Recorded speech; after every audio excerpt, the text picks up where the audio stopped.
이순신 바로 알기. 네 번째, 명량해전은 도대체 어떻게 이겼을까? 물론 뭐 영화 보신 분들은 아시겠죠? 어떻게 이겼다.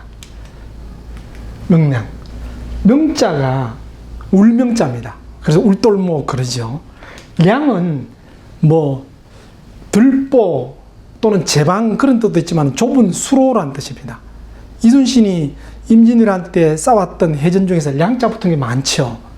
견내량, 노량, 또 원군이 패했던 7,000량 다 좁은 수로라는 뜻입니다. 명량인데 참 세계사에 남을 만한 해전이죠.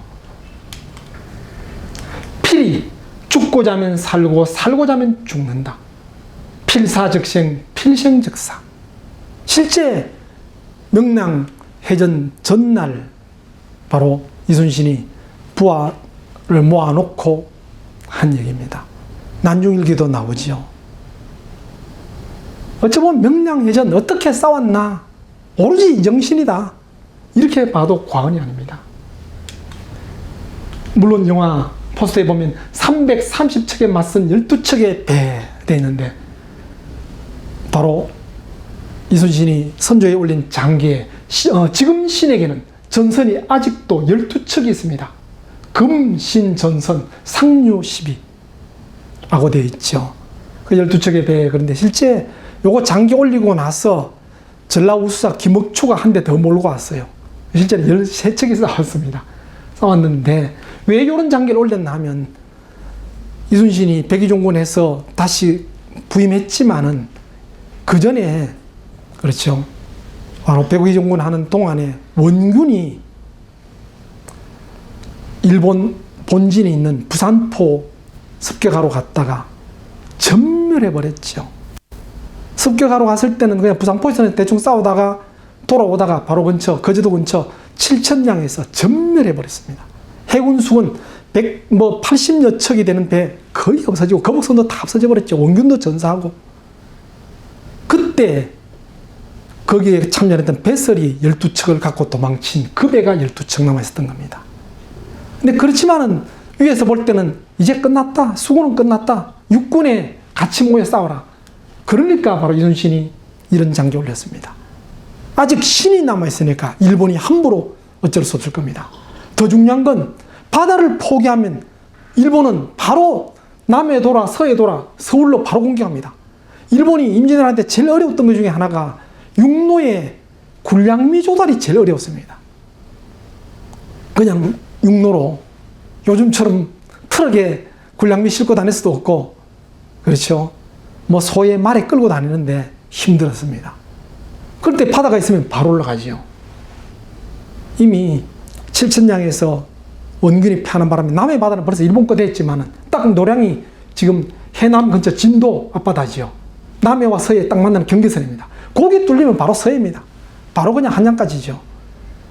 그래서 수로가 중요합니다 하면서 올린 글입니다.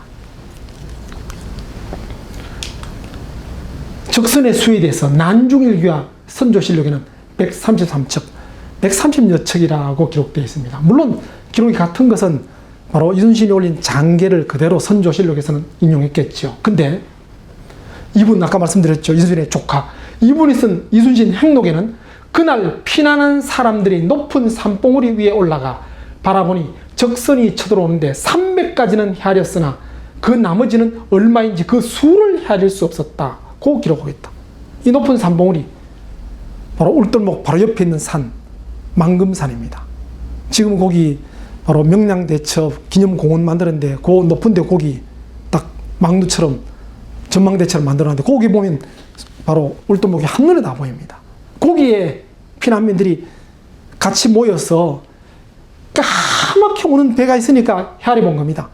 헤아리고 300까지 헤아리는데 그 다음부터는 헤아릴 수도 없었다. 그럼 이 말이 맞다, 이 말이 맞다 그렇게 나누지 말고 아마 바다에 있던 이순신이 볼 때 앞에 있는 돌격선들 130여 척이었겠죠. 그 돌격선 뒤에 170여 척이 더 있었다는 겁니다. 산에서 보니까 다 보이더라는 겁니다. 그래 볼 수 있겠죠. 그러면 실제 한 300여 척 이게 맞는 소리일 겁니다. 난중일기에 실제 기록되어 있는 겁니다. 여러 장수들을 불러 거듭 약속할 것을 밝히고 닻을 올리고 바다로 나가니 적선 130여 척이 우리의 여러 배를 에워쌌다. 지휘선이 홀로 적진 속으로 들어가 포탄과 화살을 비바람같이 쏘아댔지만 여러 배들은 바람만 보고 진군하지 않아 장차 헤아릴 수 없었다. 배 위에 있는 군사들이 서로 돌아보며 얼굴빛이 질려 있었다. 나는 부드럽게 타이르면서 적이 비록 천척이라도 감히 우리 배에는 곧바로 덤벼들지 못할 것이니 조금도 동요하지 말고 힘을 다해 적을 쏘아라고 했다. 요 한 문장 봐도 그 당시 상황 아시겠지요? 실제 13척을 몰고 전라자수영에서 출발하자마자 노량거기서 명량에서 적선을 만난 겁니다. 만났는데 그 울돌목 물살, 하필 그 당시 오전인데 일본 외선에서 조선 수군 쪽으로 물이 흐릅니다. 그러니까 그 물살을 타고 공격에 들어오는 겁니다. 그게 무서워서 물러났다가는 박살나겠죠. 원래 대장선은 뒤에서 전체를 지휘해야 되는데 대장선이 나갑니다. 대장선 나가면 나머지 12배 당연히 따라 나가야 되는데 12척의 배는 겁이 났어. 멀리 물러나서 바라만 보고 진군하지 않았다. 이순신 혼자 한 시즌 이상을 싸웠답니다.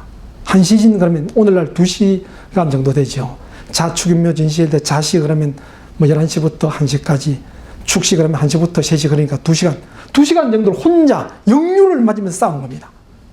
역류를 맞으면서 싸울 수 있었던 것은 그나마 판옥선이니까 워낙 배가 튼튼하고 하니까 버티고 싸우는 겁니다. 근데 그걸 또 일본 쪽에서는 순류를 타고 공격에 들어오는 겁니다. 혼자서 포위된 채 싸우는 겁니다. 그러다가 정오쯤 돼서 물살이 바뀝니다. 드디어 조선 수군 쪽에서 일본 수군 쪽으로 물살이 바뀌니까 그때서 뒤에 있는 군사들이 쫙 들어오는 겁니다. 그 전까지 싸우기 전에는 장군배 대장선에 타고 있던 병사들마저도 얼굴빛이 질려 있었다. 현실이죠. 아무리 그 전에 이순신이 정말 싸울 때마다 이겼다 할지라도 이때는 조선이 거의 수군이 그야말로 전멸하다시피 하고 13척밖에 안 남았고 앞에는 까마득한 300여 척, 눈에 보이는 170여, 130여 척, 그렇죠. 질릴 겁니다. 이런 상황, 참 난중일기에 그대로 기록되어 있습니다. 보시는 것처럼 요 그림인데요. 좌수영에서 나오자마자 바로 일본배 맞습니다. 12척, 요 대장선 앞에 딱 서 있습니다.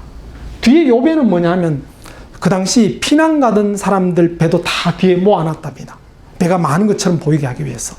또 여기 보시는 것처럼 앞에 이런 배가 있고 뒤에 배가 있습니다. 이게 실제는 숫자가 더 많겠죠. 앞에서 말씀드린 것처럼 일본 배는 새끼분해에서 좀 작았습니다. 근데 정유재란 들어올 때는 일본 새끼분해가 도저히 우리 판옥선에 안 되니까 배를 크게 만들었어요. 타케 분해에서 그건 주로 일본의 다이묘들이 타고 다니는 그런 큰 배였는데 그런 배들은 많이 몰고 왔습니다. 그런 배들은 이 울돌목 수로가 좁아서 잘 들어오지 못해서 뒤에 후방에 버티고 있는 겁니다. 이런 상태입니다. 망금산, 여기 올라서 딱 다 보이는 겁니다. 말씀드렸죠. 요즘은 요렇게 다 기념공원 만들어서 여기 막루에서 딱 진짜 다 보입니다. 그러니까 실제 백성들이 본 게 생생하게 실황을 보았겠죠. 그런 상태입니다. 정말 어찌 보면 꿈 같은 일입니다. 도대체 어떻게 이겼을까? 그러다 보니까 참 기록에 보면 일본군 피해 전선 31척 완파, 다수 파괴, 수군 3천여 명 전사라 했는데 앞에 31척 파괴된데 아직 130여 척 중에서 31척, 뒤에 170여 척, 총 300여 척인데 무슨 일본이 물나겠냐? 물살이 바뀌었다 그랬죠. 이렇게 흐르다가 물살이 이렇게 흐르니까 일본배 새끼보니까 감당을 못한 겁니다.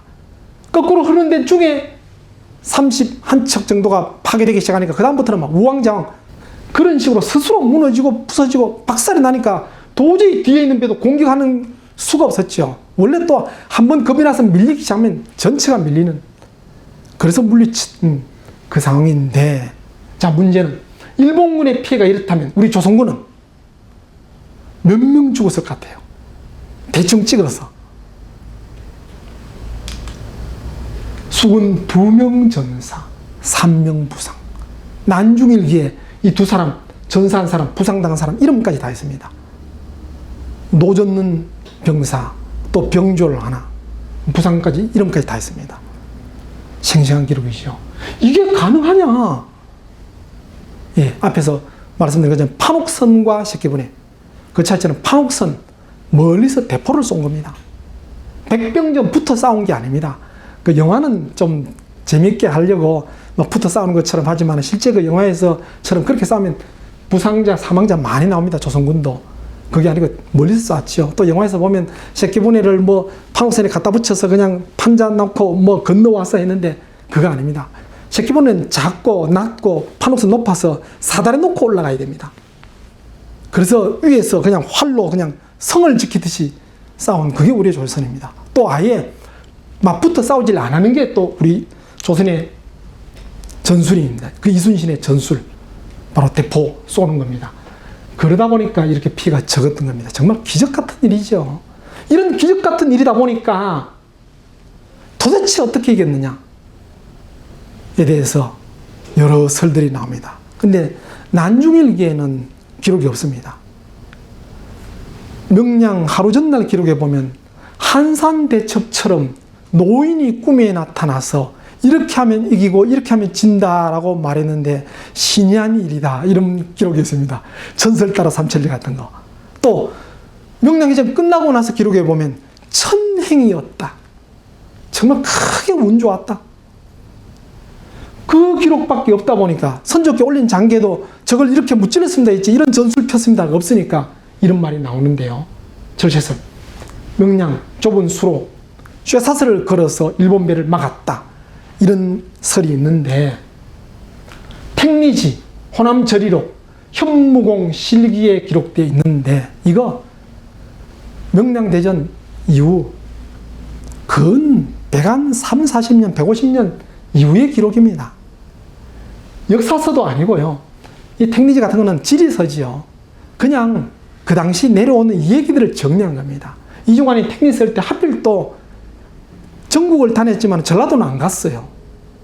여러 가지 들리는 얘기들 쓴 거고 이것도 마찬가지입니다. 이건 또 이제 전라 우수사 김억추를 좀 숭상하기 위해 쓴 건데 그 김억추가 철시를 담당했대요. 그러니까 김억추를 좀 대단하게 보려고 이런 기록을 넣었다 하는데 참 믿을 수 없는 기록입니다. 명량의 바다폭은 약 500m, 이 좁은 데도 한 300m가 넘습니다. 물살 빠르기는 시속 13km 정도 됩니다. 이걸 이런 가로지르는 철시에 만들려면 필요한 시가 약 6,000건 정도 들어간답니다. 오랜 시간과 엄청난 인력이 필요하겠죠. 난중일기 하루 전날 기록에도 어떻게 싸울까 고민하는데 이런 걸 만든다면 고민하는 게 아니고 이걸 어떻게 사용할까라는 기록이 나와야 되죠. 이거 쉽게 못 만듭니다. 요즘처럼 뭐 포항제철에서 막 찍어서 공부할 수도 있는 게 아니고 말이 안 되는 겁니다. 이걸 만들었다 할지라도 이걸 물살에 버티고 일본 배 돌격에 오는 걸 버티려면 이 시에 얼마나 튼튼히 되겠어요. 과학적으로 이해가 안 되는, 말이 안 되는 얘기인데 워낙 대단한 전쟁이다 보니까 나중에 구시 사람들이 이렇게 부풀리고 저렇게 부풀리고 그렇게 하는 거라고 볼 수 있을 겁니다. 그러면 도대체 어떻게 이겼을까? 첫 번째, 무기, 지리, 천시의 시너지. 무기, 앞에서 판옥선이 새끼분해보다 압도적으로 우수했다 그랬죠. 또 하나, 우리가 임진왜란 그러면 초기에 임진왜란에 우리가 조선이 막 무조건 밀렸던 거, 막 막무가내로 밀렸던 게 일본의 조총이 무서워서 했는데 실제 화력은 우리가 일본에 안 밀렸습니다. 일본 조총은 사정거리가 한 50보 정도라 했으니까 지금으로 치면 뭐 50m도 안 되는 게 사정거리입니다. 50m 밖에서 쏘면 돼요. 근데 우리는 조총이 아니라 대포입니다. 근데 대포가 임진왜란 초기에 육지에서는 별로 효과가 좀 없었던 게 대포 쏘면 을에 우리는 포탄이 날아가서 펑 터지는 줄 아는데 펑 터지는 비격 진철례는 그 나중에 만든 겁니다. 날아가서 터져서 안에 있는 여러 쇠 조각들이 쫙 흩어져서 한꺼번에 외놈들 쫙 죽이는 비격 진철례. 그 나중에 만든 거. 초기에는 그게 없이 그냥 대포로 쏘면 쇠구슬을 쏜 겁니다. 쇠구슬을 쏘니까 바다에서는 바로 판옥선에서 새끼본에 쏘면 박살나죠. 배가. 한 몇 방 쏘면 배가 박살나버립니다. 또 배 자체가 새끼본에는 얇고 가볍기 때문에. 근데 육지에서 그 대포 쏘아봤자 그 쇠구슬에 몇 명 죽이겠습니까? 별로 효과가 좀 없는 편입니다. 주로 성을 부수거나 건물 부술 때 많이 쓰지요. 그래서 조총 때문에 진 거 아닙니다. 워낙 오랫동안 평화시에 겪었다 보니까 싸우는 자체에 대해서 너무나 두려웠던 거죠. 그래서 초기에 막 밀렸는데 해군은 그렇지 않았던 겁니다. 판옥선에 우수한 대포. 일본의 조총이라면 그건 50m 밖에서 실제 대포 사정거리는 대포가 여러 가지입니다. 뭐 천자총통, 지자총통, 현자총통, 황자총통이 있는데 500m, 1km까지 막 날아갑니다. 근데 좀 이렇게 쏘면 명중률이 떨어지니까 명중률을 높이기 위해서 이순신이 지금으로 치면 거리가 한 250m 정도까지 가서 쏘라 그런 게 있습니다. 그러니까 직선표, 직사포를 쏜 거죠. 그런 식입니다. 또 활도 조총보다 훨씬 사거리가 좋았죠. 활. 그런 우수한 무기. 거다가 울돌목이라는 그 좁은 수로, 빠른 수로, 지리. 또, 그렇죠. 이순신 장군이 혼자 싸우다가 정오대에서 시간이 바뀌었을 때 물살이 바뀐 그 천시. 그걸 물살 순류를 타고 쫙 나머지 12척의 배들이 같이 거둔 이런 시너지.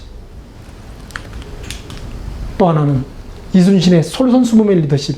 자, 요걸 제가 실제 솔선수범으로 했는데 더 정확히 표현하면 이순신의 리더십과 조선 수군의 결사항전. 조선 수군들 처음에는 겁이 나서 그렇죠. 바라만 보서 봤지만은 이순신이 2시간 동안 싸워도 대장선 혼자서 싸우는데도 밀리지 않고 대포로 박살나는 걸 보고 우리도 할 수 있겠다 싶은데 마침 물살이 바뀌니까 확 덤빈 거죠. 처음에 겁내다가 원래 싸움터에서는 막상 한번 그렇죠. 싹 생각이 바뀌면 축 쪄서 덤비는 그런 정신. 그래서 이순신의 솔선수범만 이야기할 수 없고 이순신의 리더십과 조선수군의 결상전이 같이 결합된 그게 중요한 승전의 요인이라 볼 수 있을 겁니다. 천시는 지리만 못하고 지리는 인하만 못하다. 천시 불려 천리, 불려 지리, 지리 불려 인화. 맹자 공손추의 화에 나오는데 정말 어울리는 말이죠. 아마 이것 이외에는 표현할 수 있는 게 없을 겁니다. 명랑대첩 도대체 어떻게 싸웠느냐. 교묘한 머리 짜내고 전술. 그 12척, 13척의 배로 300여 척을 무찌르는데 무슨 전술이 필요하겠습니까? 좁은 수로 막고 그냥 버티는 거죠. 예. 정말 다시 봐도 도대체 어떻게 이겼을까? 정말 신화적인 세계사에 남는 최고의 해전이었죠. 이순신 바로 알기. 5번째. 이순신은 정말 자살했을까? 참 말도 안 되는 이런 것도 오늘날 유언비어가 아니고 기록에 나오는데요. 숙종 때 대사성을 지낸 이민설은 전투가 한창일 때 갑주를 벗고 스스로 총알에 맞아 죽었다. 또 비산식이 영의정 이현은 충무공이 총알맞기를 자처했다고 말했다. 나중에 구한말에 황해는 매천야록에서도 이순신 자살설을 언급합니다. 근데 이게 왜 나왔냐면요. 이 이민서가 이런 걸 쓴 게 어디에 썼냐면 바로 임진왜란 의병장 김덕령을 추모하는 그 글에 썼습니다. 김덕령이 그냥 의병장인데 진짜 나라를 위해서 의병을 일으켜서 싸웠는 사람인데 나중에 모함받아서 죽었죠. 그걸 한탄하면서 또 실제 선조가 좀 질투가 좀 심한 편입니다. 누가 잘했다 소리 들으면 그냥 안 두는 이순신이 백의종군 한 것도 그거와 관계되는 그런 얘기도 많이 하죠. 그런 정도인데 그러면서 이민서는 그럽니다. 김덕령이 그런 거 죽은 것처럼 곽재우도 의병장으로 잘 싸웠지만은 전쟁 끝나고 나면 역시 또 질투로 모함으로 어찌 될지 모르기 때문에 벼슬도 마다하고 산으로 들어갔다. 마찬가지로 충무공 역시 마찬가지일 것이다. 그렇게 추측해서 이렇게 쓴 겁니다. 이게 와전돼서 심지어는 구한말까지 이렇게 와전되고 오늘날은 실제 뭐 드라마 이런 데도 막 이렇게 표현을 하지요. 근데 명나라 종군화가 그린 정외기공도건에 나오는 노량해전입니다. 정외기공도건, 정외, 외적을 정벌한 기공, 공을 기념해서 그린 책입니다. 여기에 여러 가지 명량뿐만 아니고 임진왜란 그림들이 나오는데 종군화가 명나라 왕실 뭐 종군화가라고 합니다. 오늘 아침에 종군 기자 직접 보고 그랬다는 거죠. 노량해전. 자, 잘 보이십니까? 어찌 보면 이게 사실적일지 모릅니다. 뭔지 잘 모르겠다. 엉망으로 뒤죽박죽돼서 싸운 이게 배고, 예, 왜 아마 이게 왜군들이겠죠. 불타고 이런 모습들입니다. 자, 이건 참 명량의 노량입니다. 노량해전인데 이렇게 그렸는데, 예, 노량해전 때 마지막 전투에서 자살했다 그러는데 제가 명량 노량 지금도 또 조금 전에 헷갈린 것처럼 참 많이 헷갈리다가 학교 다닐 때 국사 선생님한테 웃은 소리 하나 듣고 그다음부터는 잘 안 헷갈렸습니다. 안 헷갈린 게 노량해전, 이순신이 돌아가서 하늘이 노랗다 노량해전 뭐 그러는데, 자, 노량해전 장면인데 실제 노량해전은 임진왜란 때 이순신이 싸웠던 해전 중에 가장 치열했습니다.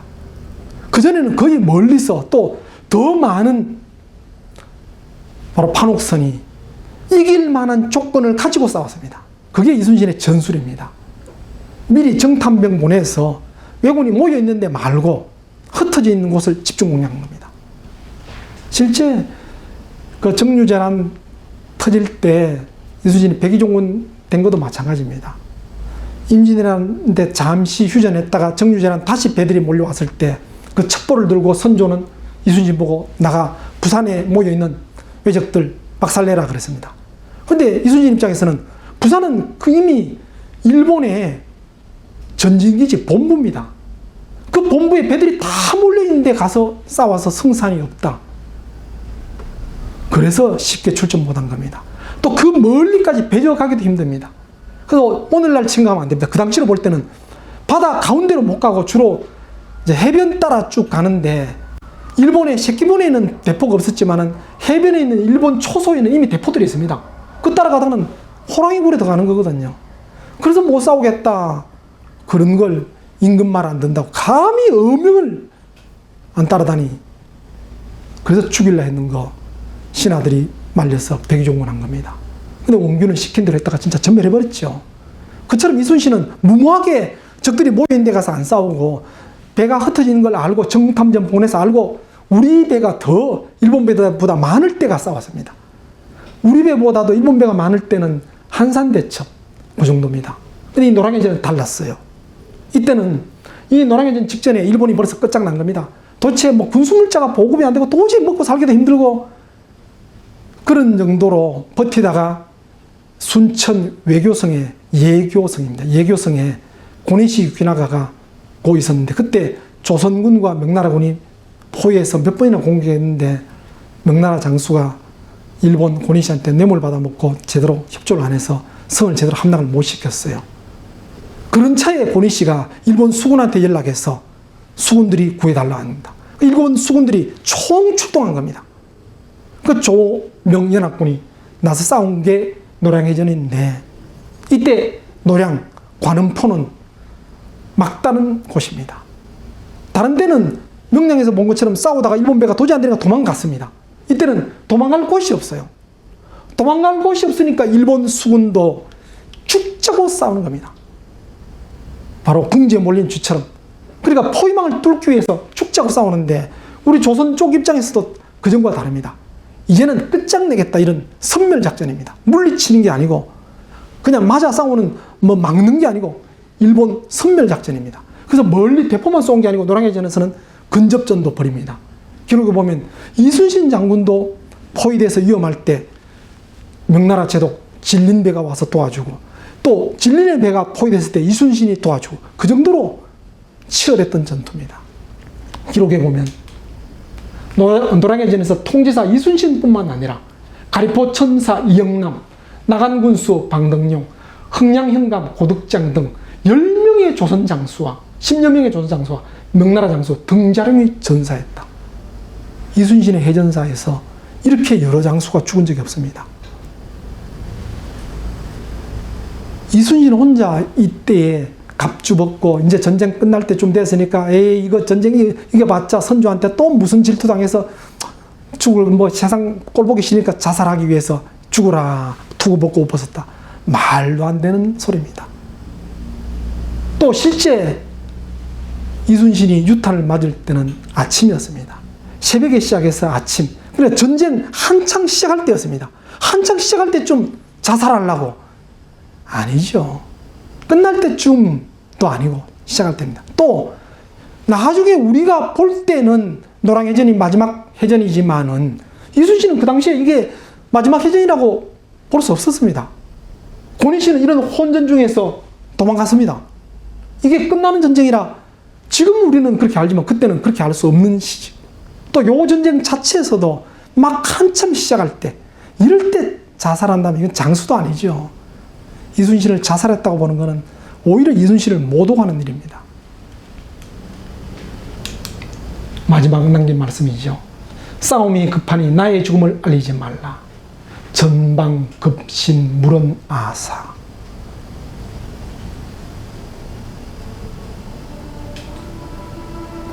이순신은 사람됨이 충용하고 재락도 있었으며 기후를 밝히고 군조를 사랑하니 사람들이 모두 즐겨 따랐다. 조정에서 사람을 잘못 써서 순신으로 하여금 그 재능을 다 펴지 못하게 했으니 참으로 애석하다. 만약 순신을 정유연간에 통제사에서 채직시키지 않았더라면 어찌 한산의 패전이 있었겠으며 양호가 왜적의 소굴이 되었겠는가. 아 애석하다. 선조실록에 사관이 쓴 글입니다. 물론 이 한산의 이제 패전은 한산대첩이 아니고 원균이 졌던 7천년 해전을 말하죠. 참 사관도 너무나 애통해서 이순신 기록 말미에 이렇게 기록해 놓았습니다. 우리 국민이 정말 사랑하는 이순신 너무나 잘 아시지만은 이런 잘못된 부분들은 바로 아는데 조금이라도 도움이 되었으면 하는 마음으로 이런 강의를 해봤습니다. 감사합니다.